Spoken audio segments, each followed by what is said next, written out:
자, 신라를 왜 황금의 나라로 했나요? 우리 시연이부터 시작하겠습니다. 남현은 도망갔습니다. 어, 자, 그냥 시작하면 남현 아마 다시 돌아올 거야. 해. 네, 잠시만요. 페이지 찾아야 돼요.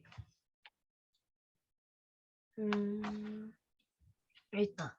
신라는 왜 황금의 나라라고 했나요? 신라, 이거 퀴즈예요.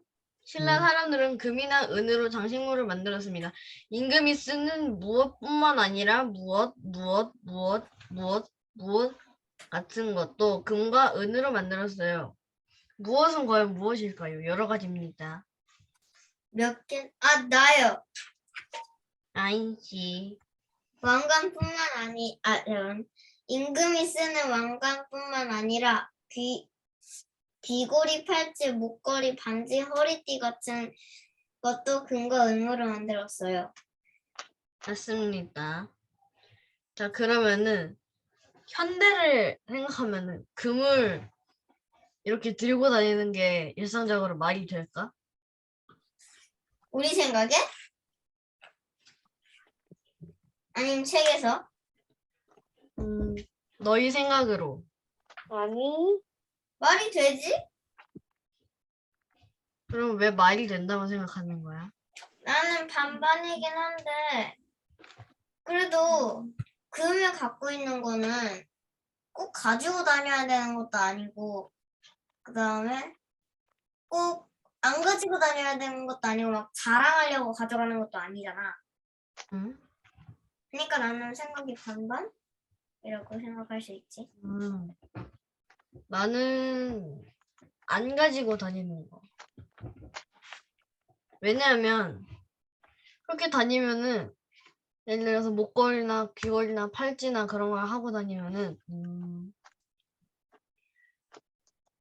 어떤 도둑이 만약에 도둑이 평범한 사람으로 변장했을 때 아, 이 사람은 부자구나 이러든지 아니면은 다른 사람들이 보고 친하게 지내면서 돈 뜯을 수 있단 말이야. 근데 집 난 그래서 주소랑 안 이런 해요. 걸 어떻게 알아? 사람만 봐서? 어? 사람만 봐서 집 주소랑 집 비번을 어떻게 알아서 가지고 그래? 그거? 따라가면 되지. 미행. 아, 응. 남의 너는 왜 아니라고 생각했어? 너랑 비슷하긴 한데 나는 솔직히 그런 거 들고 다니면 내 학생들은 깡패들이나 이런 조폭들한테 삥 뜯기고 그리고 네가 말했던 것처럼 도둑들이나 이런 사람이 비번 알아내고 그래가지고 집 다 털어가고 그럴 것 같아가지고 나는 그냥 그런 거는 좀 아니라고 생각해. 그러면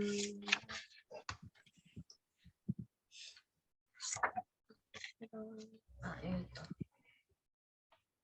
청소년도 전쟁에 나갔나요? 신라에는 땡땡도라는 청년 수련 단체가 있었습니다. 귀족의 자식들 가운데 뛰어난 사람을 화랑으로 뽑으면 그 화랑 밑에 땡땡라고 불리는 많은 청소년들이 모여 학업과 무예에 힘썼어요. 전쟁이 일어나면 화랑과 낭도들은 군인이 되어 전쟁터에 나가 용감하게 싸웠지요. 신라가 삼국을 통일하는 데에는 용감한 화랑도의 역할이 아주 컸답니다. 땡땡의 낱말은 무엇일까요? 남요.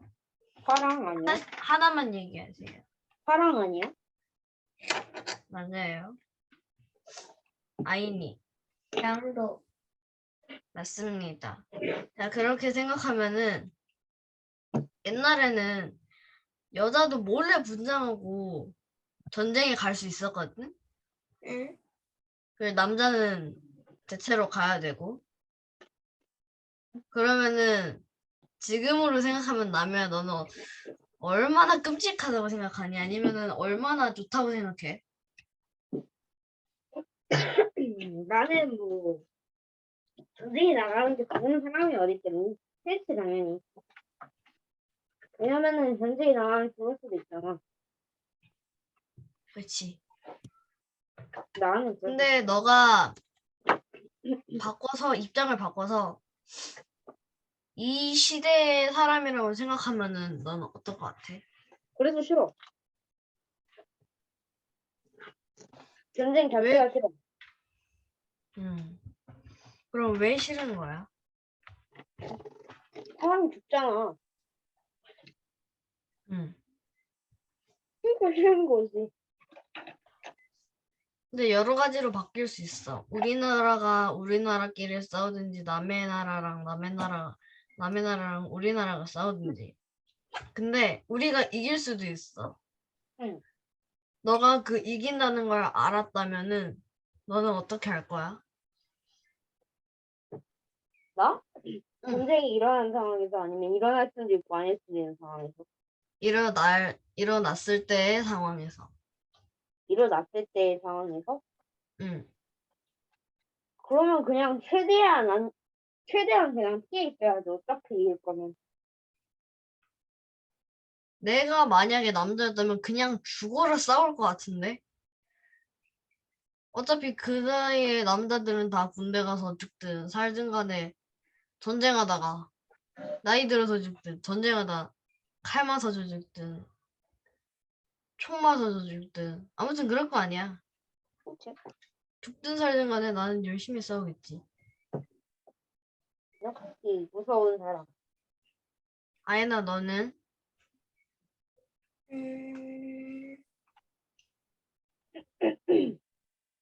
나는 잘 모르겠어.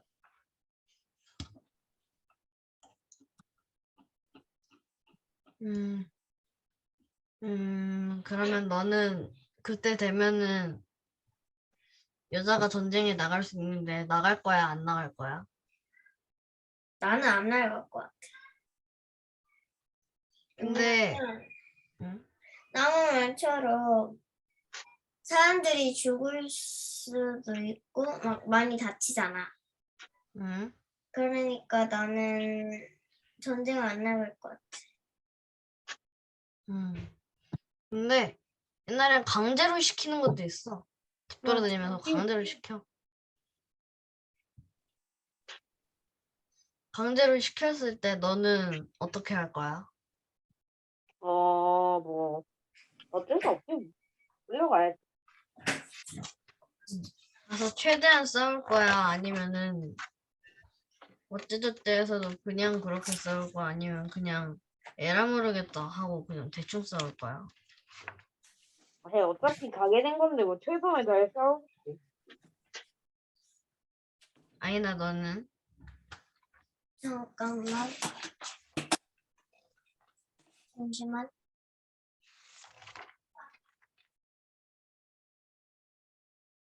시연이는 어떻게 할 건지 본인 입장도 얘기하고, 그리고 또 그 다음 진행하면 돼. 아이는 지금 사정이 있는 것 같으니까, 시연아. 네. 나는 일단 죽어라 싸우고 일단 최선을 다해 싸울 거고 음, 그 다음에 죽기 전까지 계속 싸울 거야. 나가면은 그냥 적에게 목숨 내놓은 거면은 그냥 막 싸우는 거지. 근데 조심해야 될 것 같아. 왜 조심해야 되냐면 잘못하다 우리 군대 찌를 수도 있어. 긴 쇠창 들고 가면은 잘못하다 우리 군대 들 수도 있어. 아니 왜? 아니야. 그렇지 않아? 그건 그렇네. 아니 그러면 지금으로 따지면 이거잖아. A랑 B가 있어. 응, A랑 B가 있어. 이게 A야. 이게 응, B야. 응, A가 총을 들고 뛰어가. 응, 척부리다 하면서. 근데 실제로 방아쇠를 당겨. B가 죽어. 이거잖아. 응. 아 너무 무섭다.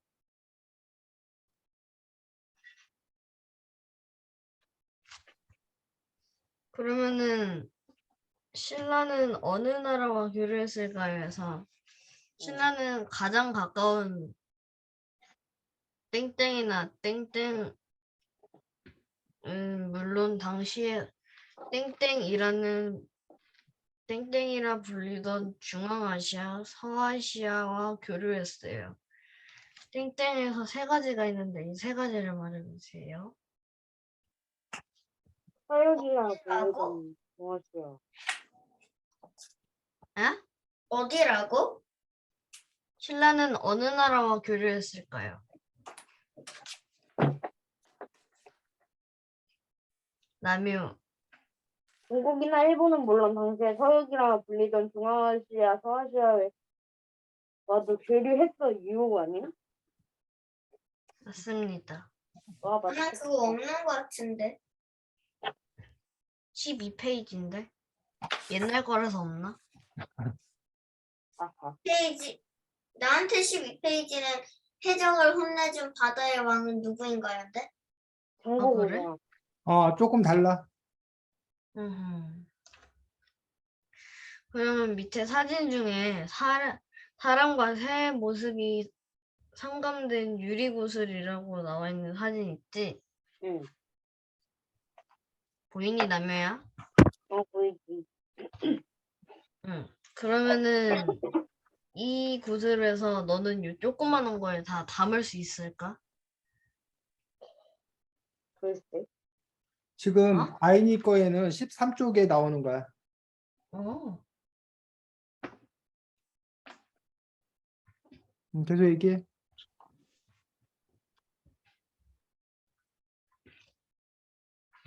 나였으면은 못할 것 같아. 하다가 깨질 것 같아. 잘못 놓으면은. 나도. 근데 부끄러울 것 이걸 같지 않아, 되게? 그걸 또 옛날에 이렇게 어떻게 만들었냐는 거야. 그러니까 신기하긴. 문양 내는 것도 도대체 어떻게 낸 거고. 지금 시연이하고 남의 책에는 이렇게 나와 있습니다. 두 면에 걸쳐서. 반면에 아이니 책에는 13쪽에 한 면만 나와 있어 조금 빠져 있는 부분이 있습니다. 아, 진행해. 네. 그리고 옛날에 유리를 어디서 얻었을까? 유리 그 모래 구워서 하는 거. 모래를 하는 거기는 한데 이만큼의 모양을 낼 만큼 다 구워질까?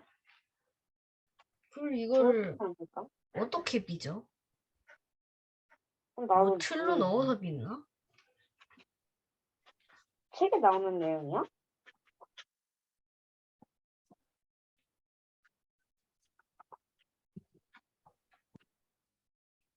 그렇구나.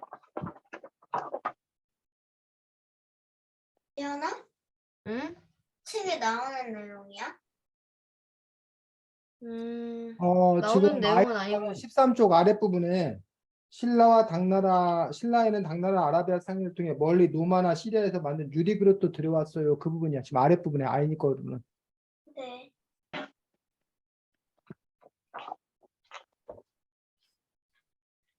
아, 여기 있네. 음. 그리고 내가 하나 더 질문할 게 있어. 응. 음, 네 질문한다는 게 아니지. 그 바로 옆에 13쪽에 아니다 너 말고 신라는 일본에 어떤 물건을 수출했나요? 해서 나도 천, 13쪽이야. 맞아, 맞아. 아이도 맞아. 해. 천, 땡 100년이 넘은 나라 시대의 보물을 보관해 오고 있는 정착원에는 신라에서 만든 것이 확실한 양기름이나 인삼 같은 약품과 가야금, 노쇠로 만든 많은 그릇과 숟가락이 보관되어 있어요. 그래서 1100년에서 아니나 네. 그렇습니다. 그러면은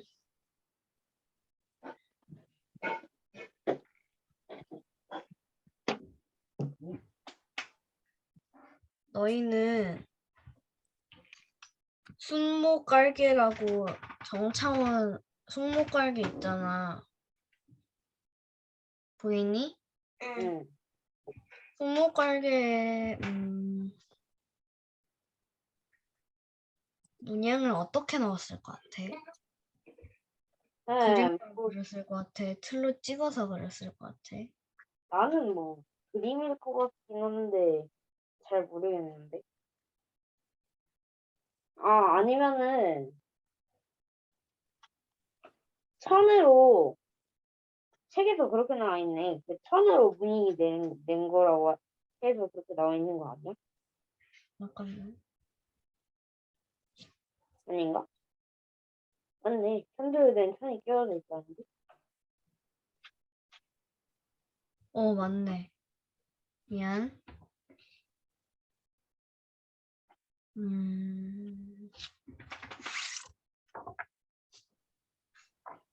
제가 준비한 건 여기까지인 것 같습니다. 네, 시연이가 수고 많았습니다. 자, 시연이가 몇 가지 퀴즈를 내었는데, 시연이가 낸 퀴즈에 여러분들이 대답을 잘 한 편이야. 근데 대답을 잘 할 수 있는 비결에는 두 가지가 있는데, 하나는 이 책의 내용이 여러분 머릿속에 다 들어있어서 바로바로 대답하는 방법이 한 가지 방법이 있고, 또 한 가지는 여러분의 머릿속에 들어있지 않은 경우에, 기억하지 못하는 경우에 책을 찾아서 여러분들이 대답하는 방법이 있는데, 책을 찾아서 대답할 때 여러분들이 사용한 방법이 뭘 통해서 사용했던 거야? 찾아보기. 찾아보기. 근데 사실 이번에는 찾아보기보다 앞에 있던 뭘 이용해서? 차례. 사례를 이용해서. 그래서 아까 냈던 문제 중에 신라를 황금의 나라라고 했는데 뭐 이렇게 하니까 시연이 책으로는 아니 아이니 책으로는 신라를 왜 황금의 나라라고 했나 8쪽이었고, 그다음에 남의 책으로는 신라를 왜 황금의 나라라고 했나 10쪽 해가지고 8쪽과 10쪽을 각각 찾아가지고 여러분들이 그 부분에 대해서 대답할 수가 있었지. 그래서 여러분들이 그 차례에는 뭐가 모여 있다? 제목이 모여 있다. 그래서 차례에 있는 이런 제목을 통해서 여러분들이 위에 있는 이런 제목을 통해서 여러분들이 쉽게 필요로 하는 것들을 찾을 수가 있었습니다. 그러면서 우리 시연이가 금에 대해서 얘기하는데 선생님도 금 갖고 다니는데 어디요? 반지? 입 안에다가 아니, 금리는 아니. 아니. 금리. 선생님. 자, 그리고 여러분들 금반지 끼고 다니는 사람도 있고 금목걸이 하고 있는 사람도 있고 금팔찌 하고 다니는 사람도 있고 금 귀걸이 하고 다니는 사람도 있고 이렇게 금이 현재 장신구로서 사용되기 때문에 각종 그렇게 자신을 아름답게 뭐하는 꾸미는. 꾸미는 부분에서 이렇게 이렇게 목걸이에서 금을 갖고 다니는 이유는 커다랗게 세 가지 부분입니다. 하나는 부의 상징, 나보다 부자다. 두 번째로는 아름다움, 금 장신구를 통해서 더 아름답다고 생각하기 때문에. 세 번째는 이게 맞는 얘기인지 모르겠는데 건강과 관련되어 가지고 금을 이렇게 몸에 소지하고 다니면 건강하다고 믿는 사람들이 좀 있는 것 같아. 그래가지고 이런 여러 가지 이유로 금부치를 이렇게 갖고 다니는 그런 경우가 있는데, 사실은 금은 그렇게 이용되기보다는 더 많이 이용되는 경우는 여러분 집에 있는지 모르겠는데 우리나라 사람들 중에 요거 금괴라고 해가지고 요 금으로 된 그 금 막대 이런 것들을 집에 보관해 놓는 그런 경우가 있어. 이런 것들을 사가지고 보관해 놓거나 아니면 이런 것들을 때로 선물해 주는 경우도 있는데, 특별히 근데 가끔가다 이렇게 모양을 만들어 갖고 이런 금두꺼비 모양을 이거는 만들어 할머니 집에 있어요. 요거 같은 경우를 집에 가지고 있는 그런 경우들이 있다라는 거야. 그럼 왜 이런 금괴나 금두꺼비 이런 것들을 집에 보관해 두느냐? 그게 바로 돈. 돈. 여러분들 여기 우리가 보통에는 이 1,000원짜리, 이런 10,000원짜리 이런 돈을 우리가 요즘에는 사용하잖아. 근데 이런 돈은 좋은 점이 있고 안 좋은 점이 있어. 뭐 가볍고 이런 거는 좋아. 그런데 이 돈은 어떤 문제가 있냐면 우리나라 돈 10,000원을 갖다가 여러분들이 저기 미국 가가지고 10,000원 주면서 저 껌 주세요, 저 햄버거 주세요 할 수 있어 없어? 없어요. 없어요. 없다는 얘기야. 우리가 미국 가면은 달러로 뭐 교환을 해야 돼. 그래서 만약에 우리나라 경제가 뭐해? 어려져 우리나라 망하면 이 10,000원짜리 50,000원짜리 이거는 종이 종아리랑 똑같아. 휴지랑 똑같아. 즉 우리가 10,000원을 냈을 때 그 물건을 바꿔준다는 믿음이 있기 때문에 우리가 이걸 사용하는 거거든. 근데 만약 그 믿음이 뭐해져 버리면 깨져버리면 돈은 가치가 없는 거야. 반면에 이런 금 덩어리 이런 거는 어느 나라 사람이건 누구건 그 금덩어리의 가치를 그대로 뭐 해준다는 거야? 인정해 준다는 거야. 그래서 사람들이 혹시나 우리나라에 무슨 문제가 생겼거나 자기가 갖고 있는 돈이 뭐 문제가 생겼거나 어떤 외국을 나가야 되거나 이런 위험한 상황을 대비해 가지고 금으로 그 가치를 뭐 하기 위해서 보관해 두기 위해서 금을 갖고 있는 그런 경우가 있어. 또 돈은 뭐 문제가 뭐냐면 여러분들이 옛날에 선생님이 어렸을 때는 짜장면이 한 그릇에 뭐 예를 들면 뭐 1,000원이었어. 1,000원이었어 만약에. 그 선생님이 대학 때 뭐 예를 들면 1,000원이었다. 근데 지금은 짜장면이 한 그릇에 뭐 5,000원이에요. 그럼 내가 옛날에 10,000원이 있었으면 짜장면을 몇 그릇 사 먹을 수 있냐면 10그릇을 사 먹을 수 있었어. 근데 지금은 2그릇밖에 못 사 먹는다는 얘기예요. 근데 만약에 뭘로 갖고 있으면 금으로 갖고 있으면 그 금으로는 옛날에도 만약에 짜장면 10그릇 사 먹었다. 그럼 이 금은 지금도 짜장면 10그릇을 사 먹을 수 있어. 그 돈의 가치가 안 떨어져, 금은 기본적으로. 그런 점들이 금이 좋은 점이 있어가지고 그 금을 사람들이 이렇게 보관하려고 그러고 갖고 있으려고 하는 어떤 그런 부분을 갖고 있어. 하지만 이 금이 갖는 문제점은 아까 시연이가 말했듯이 다른 사람의 표적이 될 수 있고 도둑들의 표적이 될 수 있어서 분실이나 이런 어떤 그 위험한 그런 부분이 있다는 것들이 또 금이 갖는 문제점이기도 합니다.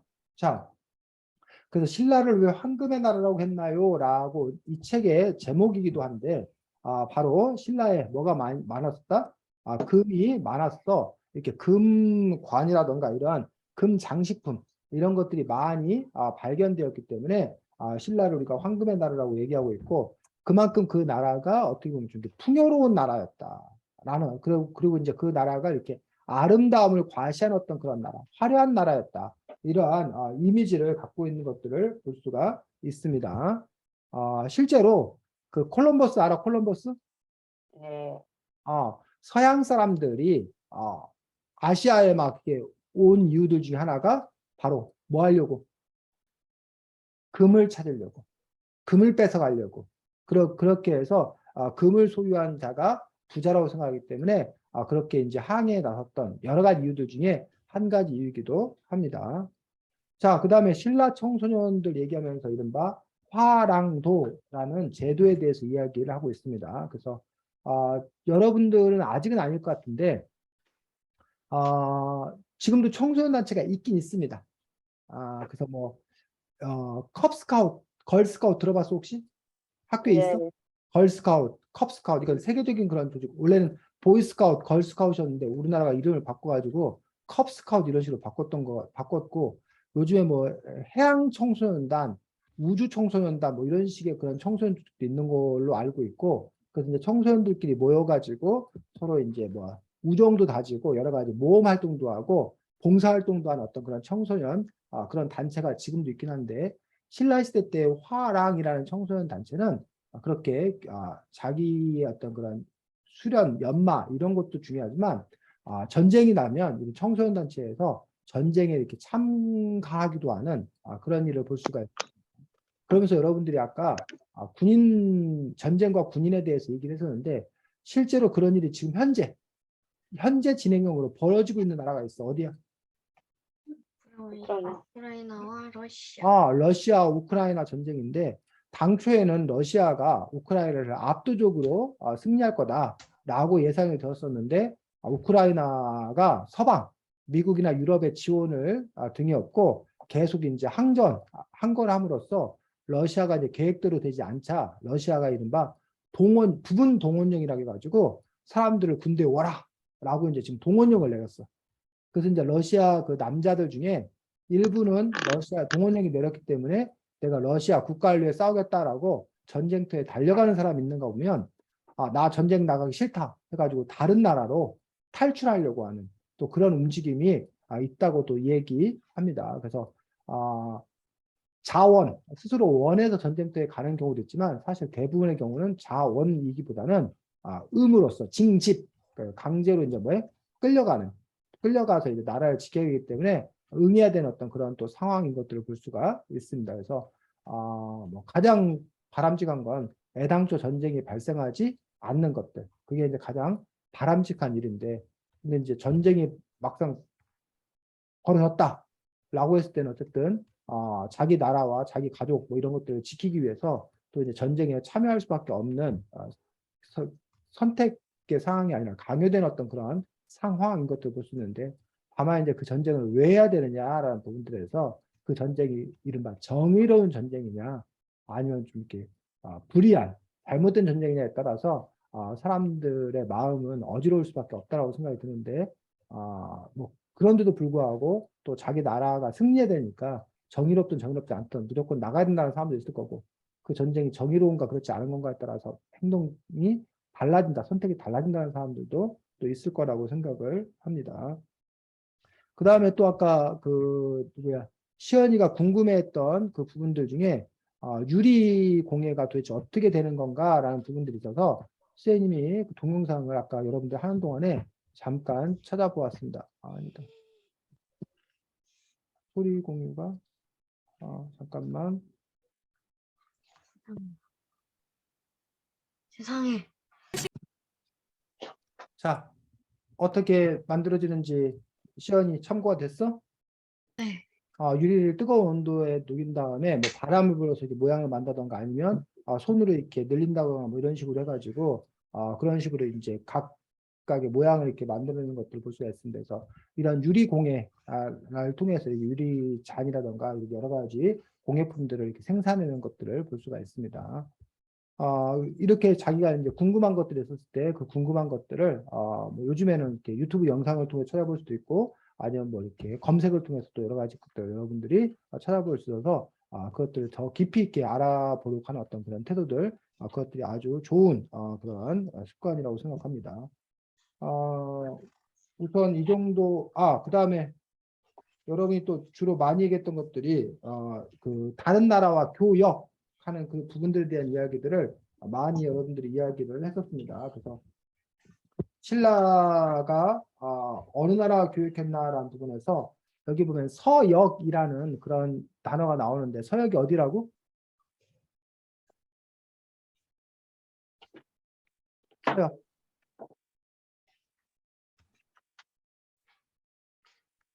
서역이 어디야? 12쪽.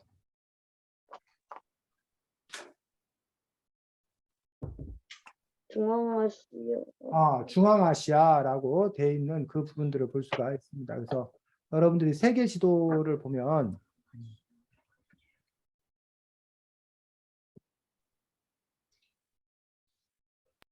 이게 이제 세계 지도인데 보여? 잘 안 보이나? 이걸로 보면 안 되겠다. 확대하면 되는데. 저희가 확대하면 돼요. 그래? 네. 옵션 보기 누르면은 거기 다 볼 수 있게 돼 있어요. 그렇구나. 잠깐만. 여기가 이제 우리나라지? 네. 우리나라인데 여기가 서역이라고 하는 데는 여기야. 카자흐스탄, 여기 우즈베키스탄, 키르기스탄 이런 데를 보고 우리가 서역이라고 그래. 중앙아시아. 그리고 서아시아는 이쪽에 이라크, 중동 지방 이쪽을 이제 서아시아라고 그러는데 여기가 어쨌든 이게 중앙아시아. 그리고 우리는 아시아 동쪽이기 때문에 우리는 동아시아라. 동쪽 중에서도 동북에서 동북아 3국하면 중국, 한국, 일본 요 나라를 동북아 3국. 동아시아를 놓고 봤을 때 동쪽과 북쪽에 있는 나라. 그래서 동남아시아. 동남아시아 이 나라들 보고 동남아시아라고 해요.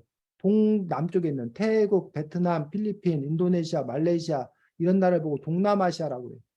그러니까 중앙아시아라고 하는 부분들이 아까 여기 말했던 이 카자흐스탄, 우즈베키스탄, 투르메키스탄, 아프가니스탄 뭐 이런 나라들이 이제 중앙아시아. 여기 인도나 스리랑카 이런 건 남부아시아라고 그러고 남부아시아라고 그러고 여기 서아시아. 서아시아는 이란, 이라크, 시리아, 터키, 사우디아라비아, 오만, 예멘 이런 나라들을 보고 이제 우리가 서아시아라고 얘기하는데 당시에 이 여기서부터 신라부터 여기까지 여기 서역 여기를 서역이라고 그러는데 여기까지 사람들하고 우리가 뭐 했다 교육 물건을 사고 팔고 했던 그런 교육이 오고 갔다라고 이야기하고 있고 또 심지어는 이 서아시아까지도 간 어떤 그런 부분들을 볼 수가 있습니다. 이 사람들이 뭐 바로 우리나라에 왔다기보다는 중국을 통해서 우리가 실크로드라고 얘기하는데 비단길 뭐 이렇게 해서 중국을 통해서 또 우리 한국까지 신라까지 오고 가는 어떤 그런 교육 루트가 이렇게 있었던 것들을 볼 수가 있습니다. 그래서 그 부분에 대해서 이야기 했던 거고 그 다음에 그 옆에 이제 일본과도 우리나라가 여러 가지 교류를 했다는 것들에 대해서 또 설명이 나와 있습니다. 자, 시연이 수고 많았습니다. 다음 2등이 누구였어 아까? 아이니? 아이니가 진행하겠습니다.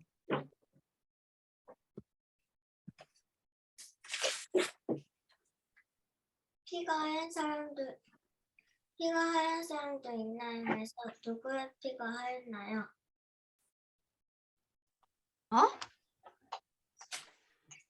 피가 하얀 사람도 있나요? 해서 누구의 피가 하얗나?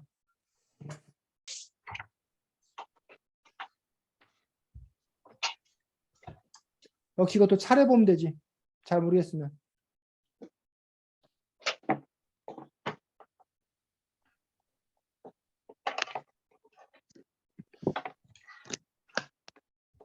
시연이 손 들었나 아이나? 아니, 거품왕? 아니야.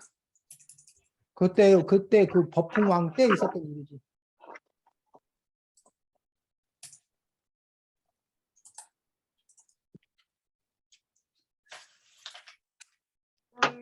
잠깐만. 며칠 나 알았다. 둘 다 손 들었나 아이나? 그다음에 2차돈. 맞아. 그리고 항룡사터에서 나온 왕새는 높이가 얼마 정도 될까? 응, 너? 항룡사터에서 나온 왕새는 높이가 얼마 정도 될까요? 망새. 182cm. 정답. 절터에는 불상뿐만 아니라 어떤 것들을 하겠나요? 뭐라고? 다시 한번 아이나. 잠시만요. 응. 또 이 절터에서는 불상뿐만 아니라 땡땡과 땡땡 땡땡 땡땡으로 된 그릇이 많이 나와서 신라 사람들의 생활 모습을 알 수 있습니다. 자, 19쪽 보면 알 수 있겠지. 이 땡땡은 무엇일까요? 남의 손 넣은 거 아니야? 아니요. 지화와 벽돌, 토기, 금속. 뭐라고? 지화와 벽돌, 토기, 금속. 정답.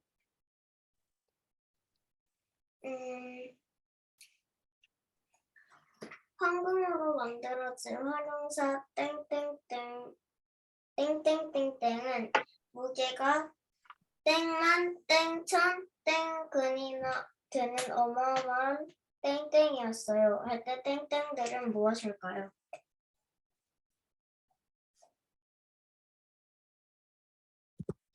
책 19쪽에 나와 있는 내용입니다.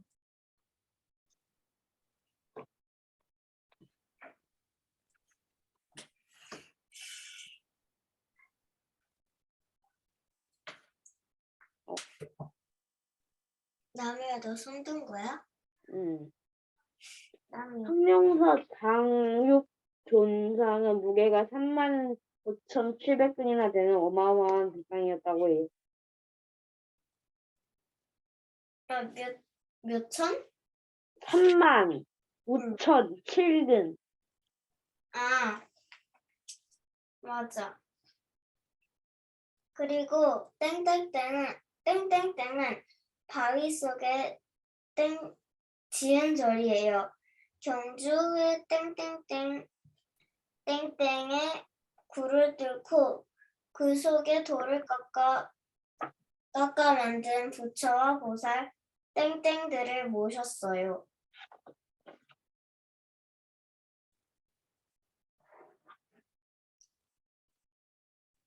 네, 땡땡땡은 무엇일까요? 석굴암은 바위 속에 지은 절이에요. 경주의 토암산 바위에 굴을 뚫고 그 속에 돌을 깎아 만든 부처와 보살 천왕들을 모셨어요.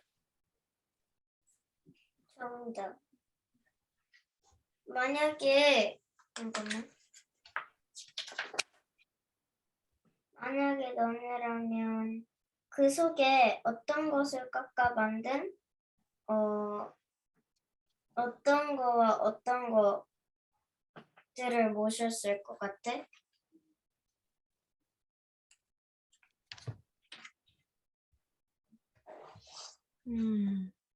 그건 정말로 생각을 안 해봤는데. 이번 기회에 한번 생각을 해보자.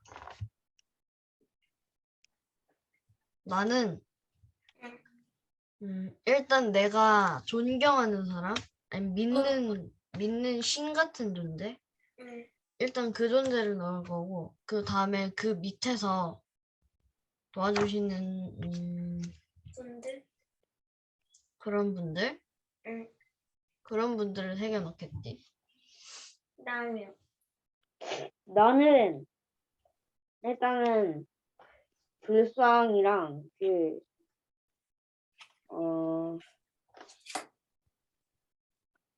백호랑 뭐 주작이랑 청룡이랑 하나 현무 불상 일단은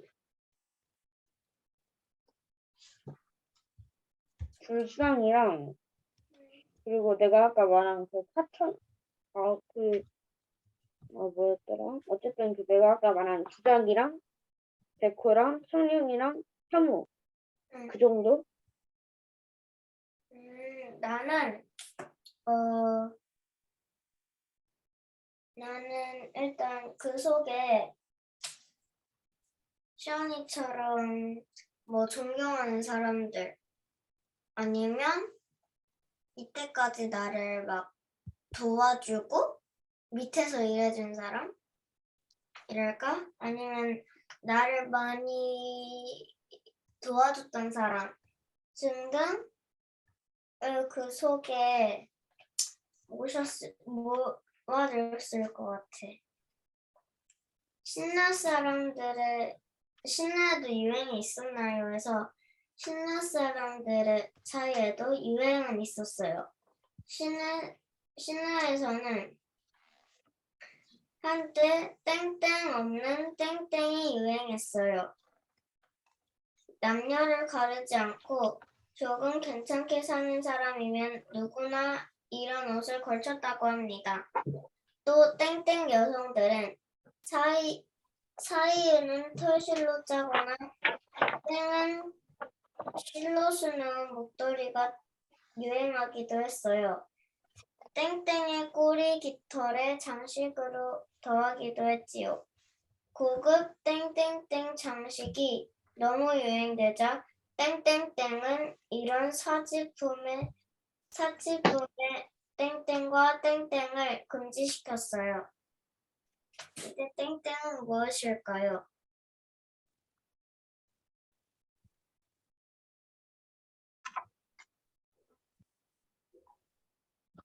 그 책이 좀 달라가지고 가만있어. 신라에 유행이 있었나라는 부분들이 29 시연이하고 남의 거에는 29쪽에 있으려나? 저는 25쪽이.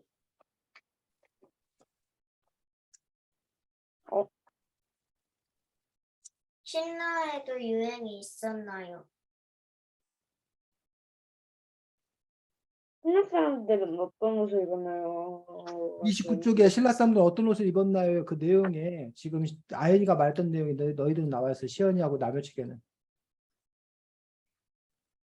소매가 없는 겉옷이 유행하기도 했어요. 여성들 사이에는 털실로 짜거나 금은 실로 수놓은 목도리가 유행하기도 했어요. 공자기 꼬리털을 정식으로 달기도 했지요. 옷을 입는 장식이 너무 유행하죠. 홍덕학은 이런 사치품의 수입과 정시를 금지시켰습니다. 정답.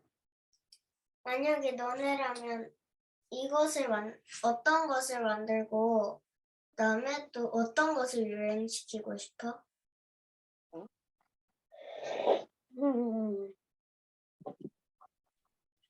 나는 일단 내가 제일 아끼는 거, 내가 좋아하는 거, 내가 만든 거를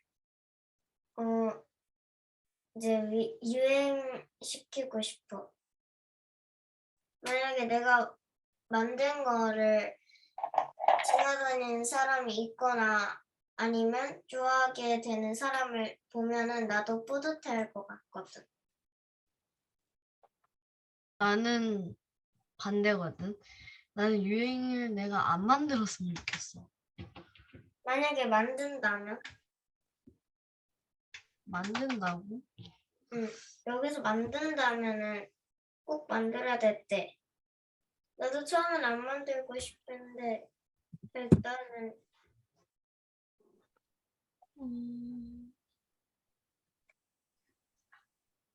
나무야, 넌 생각 있어? 나는 내가 뭐 제일 잘 만드는 그런 걸 만들 것 같아. 왜냐면은 내가 제일 잘 만드는 걸 만들고 사람들이 그런 거를 입으면은 나도 입거나 뭐 사거나 뭐 그러면은 기분이 좀 뿌듯할 것 같아. 그러니까 넌 유행을 만든다는 거지? 그치? 만들 수 있잖아. 만들고 음, 만든다면은 응. 다른 사람한테 득이 되는가? 너 그림도 괜찮을 것 같은데. 아니? 아니?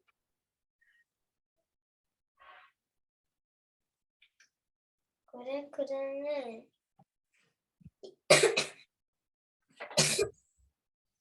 이것도 너네 29쪽일 텐데 경주의 땡땡땡을 풀어서 말하면 땡땡땡땡땡땡이에요.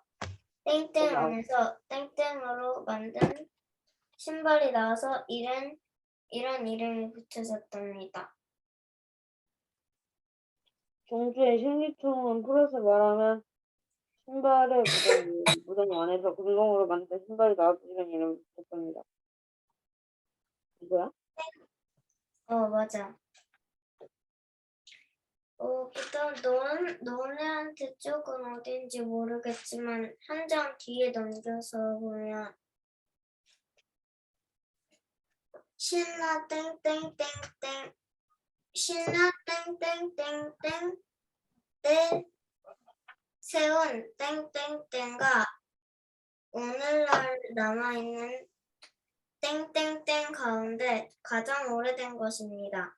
땡땡땡은 매우 과학적으로 지어진 건축물이에요.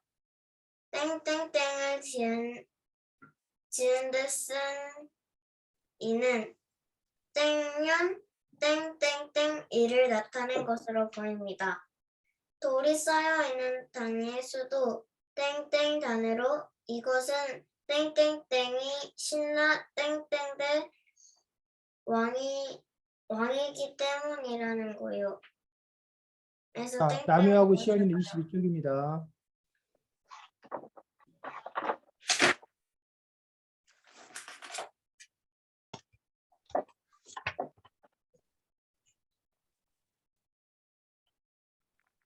그래서 아인이 문제가 뭐야?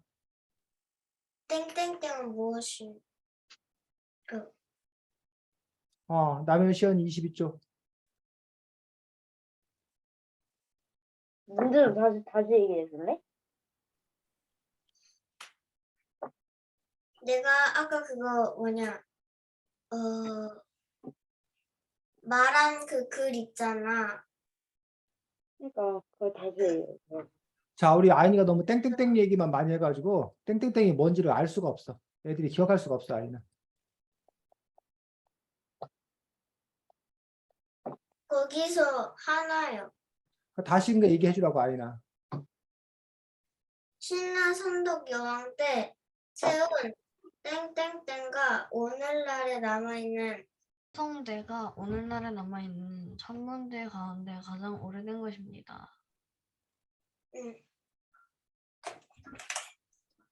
신라에서 처음에 어떤 글자를 썼었나요?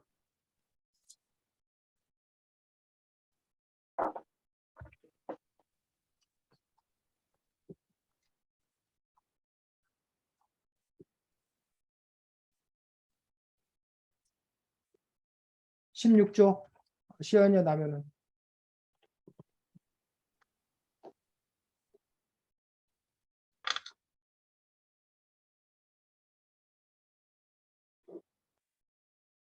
십칠 쪽. 신라는 처음에 중국이 한자를 썼어요. 그러나 한자를 우리말 낯설기가 어려워서 신라는 사람이 우리말의 발음에 맞춰 한자를 붙여 쓰는 법을 변형했어요. 이것이 이주라고 해요. 신라의 신라가 바로 이들 쓴 노래예요. 이두랑 그 한자. 이두랑 한자 아니야? 옛날엔 이두고 조금 그때는 옛날엔 한자고 처음엔 한자고 조금 지나서 이두 아니야? 맞아. 저 여기까지예요. 자, 우리 아이니가 뭐 수고했으면 여러 가지 냈는데, 자, 우리 아이니가 무슨 땡땡땡땡땡땡 뭐 이렇게 해갖고 문제를 낼 수 있습니다. 아까 시연이도 그랬었고, 그런데 땡땡땡이라는 문제를 낼 때는 그 땡땡땡에 들어갈 말이 우리가 정말로 뭐 해야 돼? 알아야 돼. 기억해야 돼. 중요한 낱말인지를 자기가 뭐 해봐야 된다고? 생각해 봐야 된다고. 예를 들면 아까 무슨 뭐 것들 중에서 뭐 글은 뭐 독이 뭐 톡이 뭐 이런 식으로 그런 것들은 우리가 굳이 뭐야 기억하고 있어야 될 어떤 그런 부분이 아니기 때문에 그것보다는 아까 뭐 이차돈이라는 그 사람 같은 거 우리가 기억해야 돼. 또 지금 금방 냈던 첨성대 이런 거 우리가 기억을 해야 돼. 오히려 뭐 이두 이런 것들을 오히려 더 기억을 해야 되기 때문에 그것과 관련되어서 우리가 땡땡이라고 해서 이렇게 묻는 것들은 의미가 있다고 생각하는데 그렇지 않고 이제 우리가 보통 땡땡땡땡 하면 얼마나 그걸 잘 외우고 있나 그런 테스트하는 건데 사실은 선생님한테 물어봐도 선생님도 대답을 못해. 그렇게 물어보면. 왜냐하면 이거 책 전부를 우리가 뭐 하고 있는 건 아니기 때문에 외우고 있는 건 아니기 때문에 또 여러분들 이 내용을 이해하고 그 중에 중요한 걸 여러분들 익히는 거기 때문에 질문을 뭐 퀴즈형으로 만드는 것도 가능은 하지만 이왕이면 그것들이 정말 우리가 기억해야 될 아주 중요한 가치가 있는 건가 그런 부분들을 우리가 한번 생각해 봐야겠습니다. 자, 마지막으로 얘기했던 것들이 지금 신라 사람들은 어떤 글자를 썼나? 우리는 지금 어떤 글자를 쓰고 있는 거야? 국어예요. 한국어. 한국어. 글자. 우리는 어떤 글자를 쓰고 있는 거야? 한글. 한글을 쓰고 있는 거야. 한글. 한글. 옛날에는 뭐라 불렀어? 한글을?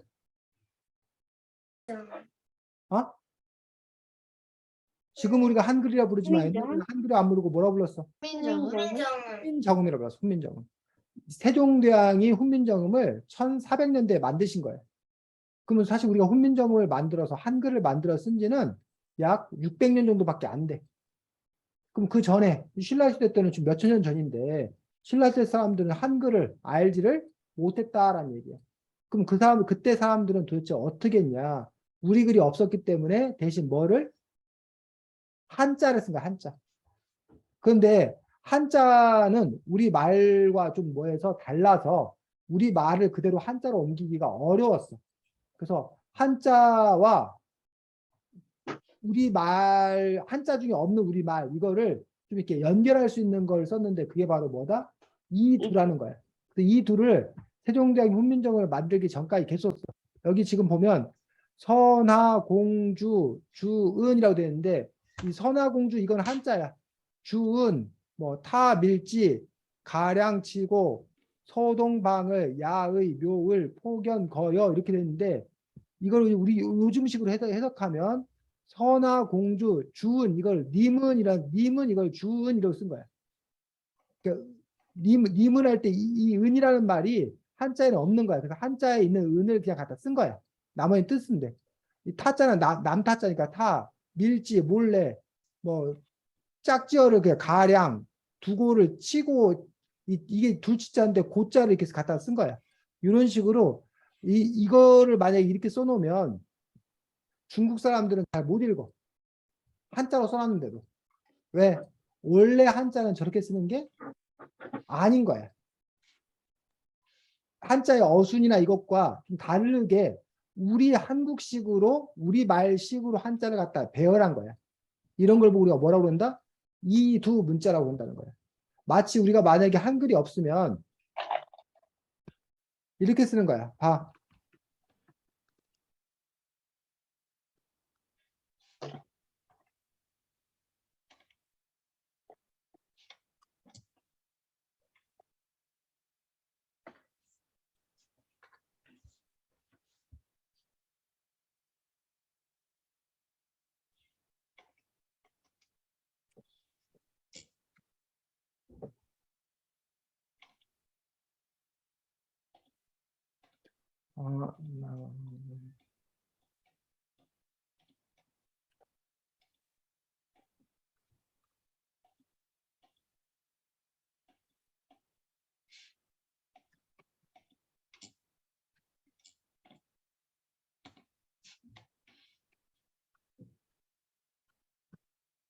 이렇게 쓰면 이게 영어를 하는 사람들이 이게 읽을 수 있을까 없을까? 있긴 있는데 뭔가 이상하겠죠. 이게 무슨 뜻인지 모른단 말이야. 아유, 나는 아이니와 놀고 싶다 이렇게 쓴 거야. 어? 근데 이걸 이렇게 우리 소리 나는 데 이렇게 갖다 쓴 거야. 쉽게 말하면. 이런 식으로 뭐 영어로 뭐 I, 나는 나 해놓고 I, N-E-O-N 아인 뭐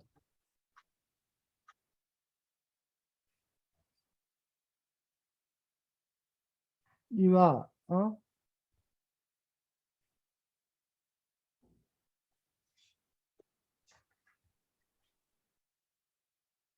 이런 식으로 어떤 거는 그냥 뭘로 쓰고 영어 단어로 쓰고 어떤 거는 그냥 우리말이 있는 걸 그냥 그대로 갖다 뭐하고 바꿔 쓰고 이런 식으로 표현했다는 거야. 쉽게 말하면. 그래서 이렇게 한자를 가지고 우리말로 바꿔 표현한 거 이런 것들 보고 우리가 뭐라고 그런다고? 이두. 이두 문자인데 바로 언제? 신라 때 만들었고 여러분들 그 해골바가지 얘기 혹시 알아? 네. 해골바가지 얘기가 누구 얘기야? 원요. 아, 원효대사. 이 책에도 나오는데 원효대사가 원래 중국으로 원래 유학을 가던 길이었어. 불교 유학을 떠나던 길이었어. 그런데 어느 날 밤 동굴에서 잠을 자다가 뭐 목말라 가지고 거기 마침 물이 있어갖고 물을 벌컥벌컥 맛있게 마셨는데 다음날 아침에 눈 떠보니까 그게 뭐였다는 거야. 해골바가지에 들어있는 썩은 물이어서 막 토하고 난리를 쳤는데 그 순간 그 원효대사가 깨달음을 얻었다는 거야. 뭐를? 사람이 뭐하기에 따라서 생각하기에 따라서 그것들이 생명수, 약수가 될 수도 있고 썩은 물이라서 구토가 나올 수도 있다. 그래서 이 사람이 이제 다 깨달았으니 내가 중국 유학을 안 가고 다시 신라로 돌아가서 불교를 전파하는 사람이 된 건데 이 원효대사가 나중에 이 원효대사가 결혼을 했어. 응? 결혼했는데 그 공주와 결혼을 해. 그래서 낳은 아들을 낳아. 그 아들 이름이 누구냐면 설총이라는 아들을 낳아. 근데 이 설총이라는 사람이 쓴 동화 이야기가 있는데 그 이야기 제목이 화왕계라는 이야기야. 할미꽃 나오고 장미꽃 나오고 이런 뭐 장미꽃이 의시되고 막 하고 할미꽃 막 구박하고 이러니까 오히려 할미꽃이지만 오히려 올바른 소리 하는 게 더 중요하다고 그 왕에게 옆에서 알랑방귀 끼고 막 멋있다고 뭐 이런 겉보기 좋은 것만 하지 말고 당신에게 정말 충성스러운 신하를 잘 가려 둬야 된다는 어떤 그런 걸로 화관계라는 어떤 그런 그 이야기를 써가지고 그 임금님의 깨우침을 주는 것도 볼 수가 있고, 이 설총이 만든 글자가 바로 뭐다? 지금 우리가 얘기했던 이두글자. 이두글자를 만들어 갖고 이걸 아까 말했던 세종대왕이 훈민정음을 만들기 전까지 이 이두글자를 계속 쭉 사용했던 그런 부분들을 볼 수가 있습니다. 됐니? 네. 자, 그다음에 그 17쪽에 또 하나 중요하게 나오는 게 뭐냐면 지금 세계에서 가장 오래된 남아있는 것들 중에서 목판 인쇄본, 즉 옛날에는 나무에다가 글자를 새겨서 거기 뭐를 인쇄를 했어. 그 목판 인쇄본 중에서 세계에서 가장 오래된 것들이 남아있는 우리나라에 있는데 그 이름이 나왔어. 뭐래? 무구정광 대나라리경. 그렇지. 이름이 좀 길어. 무구정광 대다란이경이라는 경전인데, 이 무구정광 대다란이경, 이게 이제 세상에서 가장 오래된 것이어서 여러분들 목판 인쇄본이어서 요거 기억해야 돼. 또 금소갈자, 세상에서 가장 오래된 금소갈자로 찍어낸 책, 가장 오래된 이 책은 안 나왔고 여러분들이 알아두면, 들어봤어? 직지심체의례라고 들어봤어? 아니요. 보통 줄여서 우리가 직지라고 그러는데 이게 세계에서 금속활자로 찍은 책 중에서 제일 오래된 책이야. 우리나라의 자랑이야. 근데 이건 지금 현재 우리나라에 없고 프랑스에가 있어. 프랑스에. 근데 어쨌든 우리나라 인쇄술이 이렇게 발달했다는 것들을 보여주고 있는 것들을 볼 수가 있습니다. 그 다음에 요 신라 사람들이 즐겨 불렀던 노래를 뭐라고 그런다? 향가라고 그러고, 이 향가가 신라 사람들이 즐겨 불렀던 노래가 지금까지도 남아있는 그런 부분들을 볼 수가 있습니다. 자, 그 다음에 여러분들 이게 뭐 하는 곳이야? 별 보는데. 별 관측하는 곳이야. 근데 바로 이 신라 시대 때도 이렇게 별을 관측하던 곳이 있었다라는 거죠. 그게 어디? 첨성대. 첨성대여서 여러분들이 경주에 가면 그 첨성대를 실제로 볼 수가 있어. 그래서 아이 책으로는 22쪽이고 세계에서 가장 오래된 천문대에서 아이 책으로는 22쪽이고 그 다음에 여러분 책으로는 몇 쪽인지 모르겠네. 22쪽, 똑같이 22쪽이네. 그래서 요 첨성대라는 요 건물 요게 보이지? 그래서 여러분들 아마 경주에 갔으면 첨성대 직접 본 사람도 많이 있을 건데 이게 도래수가 365개라고 돼 있는데 이 책이 뻥친 거야. 365개는 아니야. 여기 도래 개수가 362개인가 뭐 360 몇 개야. 5개는 아니고. 그게 왜냐면 그때는 1년을 지금 우리가 365일로 치지만 그 당시에는 신라시대 때 1년이 362일인가 지금 정확히 기억이 안 나는데 그거여가지고 이제 그 도래 개수도 그렇게 돼 있다라고 얘기하고 있는 그런 부분들을 볼 수가 있습니다. 그래서 신라의 자랑들 중에 하나가 바로 이 첨성대가 또 자랑거리들 중에 하나이고, 이게 다 이제 뭐야? 불교와 관련돼 있는데 우리나라는 불교가 제일 먼저 들어온 게 고구려가 불교를 제일 먼저 받아들였어. 1등. 그 다음에 불교를 2등으로 받아들인 게 백제야. 근데 고구려와 백제는 불교를 받아들이자마자 오케이 하고 바로 믿었어. 그런데 이 고구려에서 다시 이제 어디로? 신라로 불교를 전해줘. 무코자라는 스님이. 근데 신라는 불교를 받아들였지만 나라에서 불교를 못 믿게 했어. 그 사람들이 불교 공식으로 인정을 안 해줬어. 그게 한참 지난 후에 법흥왕이라는 왕 때 바로 이차돈이라는 사람이 자기가 죽어서 사람들이 불교를 뭐 하겠다? 믿게 하겠다라고 이제 그러니 나를 뭐 해라? 죽여줘라 라고 해서 이제 이차돈이 순교함으로써 근데 그때 이제 아주 놀라운 일이 벌어졌다는 거야. 보통 피가 무슨 색깔이야? 붉은색. 이 빨간색 피인데 그 사람 몸에 목을 베었더니 흰 피가 솟구쳐 나왔다는 거야. 그 하늘에서 막 갑자기 꽃비가 내리기 시작하고 그러면서 거기 있던 사람들이 벌벌벌 떨면서 야 부처님이 정말 대단하신 분이구나. 신비로운 분이구나. 그러면서 우리가 부처님을 믿자 해가지고 그때부터 왜 시연이 왜 갑자기 응? 격렬하게 불교예요. 너가 불교해? 네. 그래서 그때부터 이제 우리가 신라 불교를 믿게 되었다라고 해서 2차돈의 어떤 그런 순교가 신라 불교의 시작에 중요한 그런 그 기점이 되고, 그다음부터 신라는 불교 국가로서 통일신라 시대에 이르기까지, 또 사실 우리나라는 고려 시대까지 계속 불교 국가였어. 그러다가 고려 말에 이른바 신진사대부들이 불교 때문에 나라가 망했다라면서 불교를 억압하고 대신 이제 유교를 숭상하는 그런 조선으로 우리가 나라가 변하게 되는, 바뀌게 되는 또 그런 부분들을 볼 수가 있습니다. 그래서 그런 부분에 대한 설명들이 또 쭉 나와 있어서 여러분들이 신라 문화를 이해할 때 그런 부분들을 또 잘 이해할 수 있으면 좋겠다라고 생각합니다. 자, 시간이 벌써 8시 14분이네. 우리 남효 어떻게 할 거야? 진행. 남효 진행. 청소년도 전쟁이 나갔나요? 네, 그거 아까 했었잖아. 청소년 화랑 그거 아까 얘기한 거 아니야? 했어요. 아까 한 거는 빼고 안 한 거 있으면 남효가 진행하겠습니다. 나는 여러분은 무엇 때문에 화랑도를 만들었을 것 같나요? 응? 만약에 여러분이 화랑도를 만들었다면 무엇 때문에 만들었을 것 같나요? 나는 전쟁에서 질 수도 있잖아. 응. 수가 적으면. 그러니까 화랑도에 있는 애들이 같이 싸우라고. 그래서 이길 수 있게끔 무리하게끔 하라고 만들었을 것 같아. 사랑도? 신라에서는 왜 화랑도를 만들었을까라는 부분에 대해서 여러분의 추측을 얘기해 보자고 얘기하고 있습니다. 남효가. 아인이 너가 해봐. 어? 너는 어떻게 생각해, 아인아? 나 아직 못 찾았어. 그럼 시연이 너는? 나는 군대가 예를 들어서 3분의 1이 죽었다. 그럼 새로 넣어둘 군인이 필요하잖아요.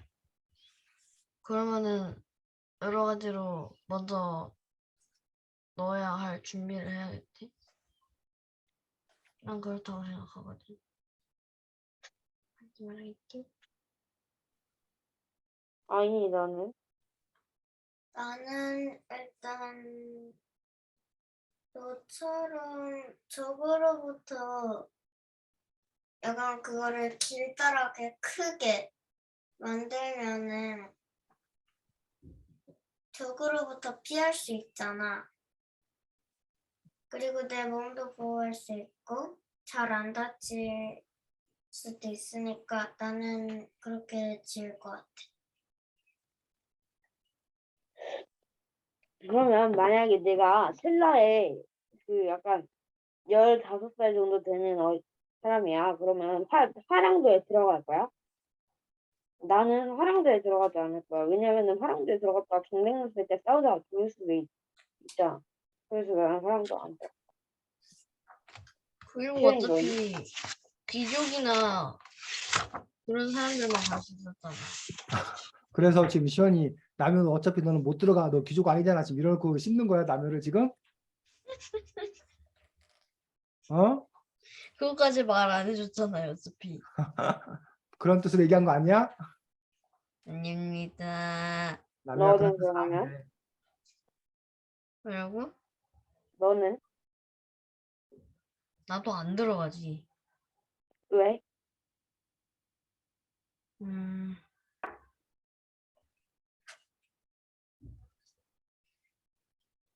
나는 어찌저찌 해도 살고 싶은데 들어가라 하면 들어갈 거긴 해. 근데 그 군대를 모집하는 그런 사람이 야, 너 들어와 하기 전까지는 나 가만히 있을 거야. 야, 너 들어와 강제로 하면 나 얘네 들어갈 거야. 그냥은 절대 안 들어가. 아인이 너는?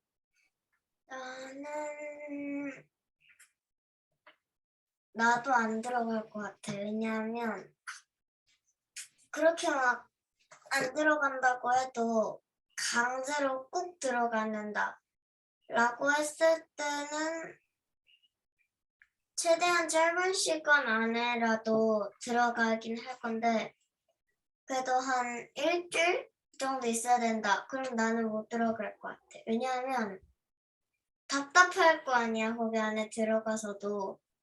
응. 그리고 약간 자기 혼자 들어가면은 가족들도 약간 보고 싶고 그렇잖아. 그러니까 요즘으로 따지면 군대야, 아이나. 그러니까 응. 며칠 동안 거기 있어야 되잖아. 응. 나면은 나중에 갈 거야, 20대 되면. 맞아. 시연이하고 아인이도 갈 수도 있습니다. 에? 네, 그쯤 되면 여군 될 수도 있어요. 나이스. 근데 나는 안 갈 근데 거. 안 들어갈 수도 있어. 근데 나 안 갈 수. 네. 나 안 갈 것 같아. 내 생각엔. 안 간다고 되는 게 아니라 그 나이쯤 되면 남자가 한 20대, 21대 그쯤 되면 바로 들어가야 돼. 아니 그건 나 아니야. 말이야. 미룰 응. 수 있어. 자, 군대도 미룰 수 있어. 진행 다 했어? 아니요, 하나 남았어요. 해. 만약에 내가 신라의 왕이라면 어떤 일을 할 것 같아? 누가? 내가. 너? 자신이 신라의 왕이라면 어떤 일을 그러니까 할 자신이 신라의 할 거냐? 왕이라면 어떤 일을 할 것 같아? 아니, 당연히 나라를 잘 다스리는 일? 그러면 시연이는? 나는